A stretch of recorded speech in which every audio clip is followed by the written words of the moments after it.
Welcome to another episode of Football Ancestry. Today we're going to take a look at the coaching tree of longtime Steelers head coach Mike Tomlin, or rather, the lack thereof. It's honestly a shocking revelation to realize that Mike Tomlin, a Super Bowl winning head coach who has been one of the best head coaches of the 21st century, who has been the head man for a full 17 years and never had a losing season, could not have a single branch on his coaching tree. The line simply ends with just him. When I evaluate the legacy of an NFL head coach, there are three areas that I look at. First is any awards and recognitions. Secondly is wins and losses. And third is their coaching tree. And Tomlin, despite all of his success, severely lacks in that third category.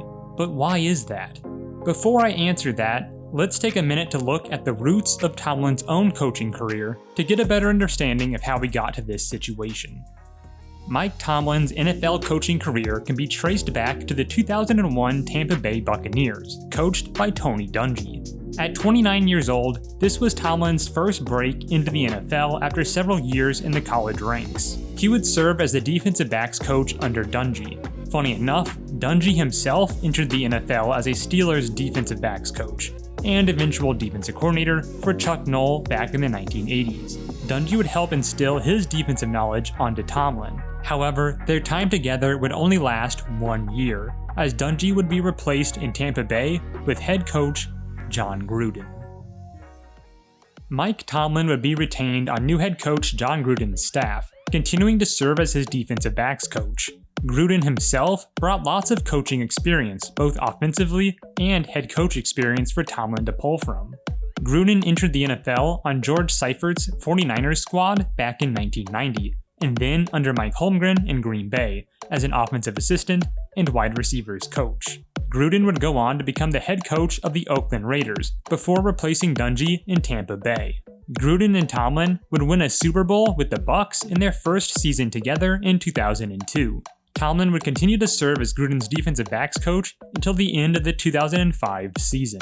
From there, Tomlin would jump over to the Minnesota Vikings as a defensive coordinator under Brad Childress, where his defense would finish in the top half of the league before being offered a head coaching position with the Pittsburgh Steelers, who were not far removed from having won the Super Bowl in 2005.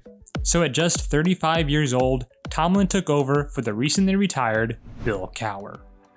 So why does Tomlin have no coaching tree? Well, Tomlin was very young when he was hired as a head coach in 2007, and on top of that, was hired onto an already experienced team. So it would make sense that he would both retain a large part of his existing staff, going the way of experienced coaches over those who needed time to ripen. But even as Tomlin continued to coach and gain his own experience, he would still continue to hire veteran coaches onto his staff to replace those who left, continuing to stay away from inexperience at major coaching positions.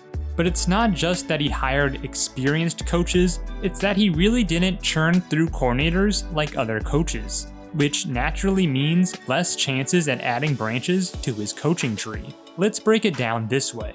In Tomlin's 17 years as the Steelers head coach, Tomlin has only had 4 offensive coordinators and 3 defensive coordinators. And of those, none of the 3 defensive coordinators were eligible for falling under his coaching tree, as all were long established in the league beforehand. As for Tomlin's offensive coordinators, only 2 of the 4 are even remotely eligible to fall under his coaching tree. Randy Fitchner was hired into the NFL by Tomlin in 2007 and climbed up his coaching staff from receivers to quarterbacks coach and finally to offensive coordinator in 2018. But he would be replaced after just 2 years, and he would not be offered another job in the NFL. The other possible coaching tree candidate is Matt Canada, who was hired into the NFL in 2020 as Tomlin's quarterbacks coach and eventual coordinator in 2021. Canada still resides on Tomlin's staff, so in theory, if he can put together an impressive enough resume, he could become the first addition to Tomlin's coaching tree, but I guess we'll just have to see how that plays out. Either way, I personally don't think there's anything wrong with Tomlin's approach to mostly only hiring experienced coaches during his tenure. The primary goal of the head coach is to win games, not teach young coaching assistants. Sure, his ability to expand his influence through growing his own coaching tree is a contributing factor to his overall lasting NFL legacy, but it's safe to say winning games is a much bigger influence on his coaching legacy. At the end of the day, if he wins games and wins championships, that's all that should really matter. What are your thoughts? Let me know in the comments if you think winning is all that matters, or if you think Tomlin's lack of coaching tree hurts his NFL legacy. So, there you have it, the Mike Tomlin coaching tree. It's empty, but at the end of the day, Tomlin is still a very successful head coach, so that's all that really matters. If you enjoyed this type of video, please give this video a like, and if you want to stay notified of future uploads, as well as join our growing community, please subscribe to the channel as well. I truly appreciate you watching all the way through this video, and I'll see you in the next one.